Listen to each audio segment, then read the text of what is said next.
O governo se negocia com o Banco Mundial atual empréstimo, onde financia projeto de abastecimento B e o município Baucau.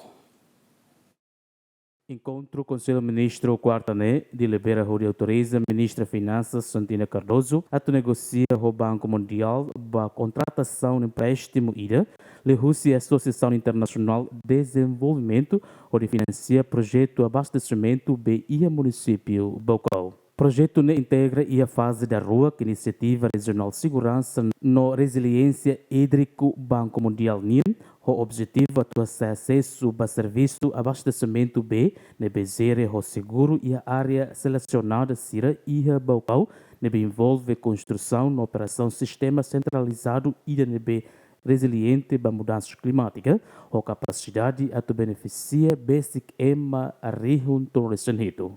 Financiamento ne prevê R$ 1 milhão nulo, projeto ne inclui reabilitação do sistema bombagem, construção, captação fundo, estação bombagem, conduta, instalação, tratamento no armazenamento. Halo acordo de empréstimo ao Banco Mundial relativo ao projeto BMOS e a capital município Baucau. Tanto nesse situação município Baucau e a Duni B nebe bot tebes mas be bone botne alabarak precisa halo avaliação os entidades competentes atore bene potável Duni e serve Duni atubel fornece ba família Síria Baucau calai e depois de husi processo verificação nebe naruk e kusmai etan Duni B nebe se fornece para a família mais ou menos 7.000 casas, 7.000 famílias e o município Baucau.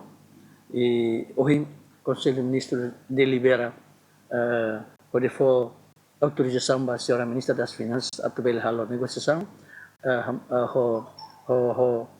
de acordo com o empréstimo quando o Banco Mundial realiza projeto BMOS para cidade da capital Baucau. Financiamento se for com condição altamente concessional, o período tinha nulo, não maturidade tinha nulo. Financiamento se for com condição altamente concessional, o período tinha nulo, não maturidade tinha nulo. Incluímos opção, adiamento, pagamento e a situação de emergência nacional relacionada ao evento climático. Implementação se lidera o Ministério da República e a Unidade de Gestão projeto no BTL, mas se responsabiliza pela operação na manutenção da infraestrutura foi linha conclusão. Simão Semenes, bem-vindo a Semenes, GMN.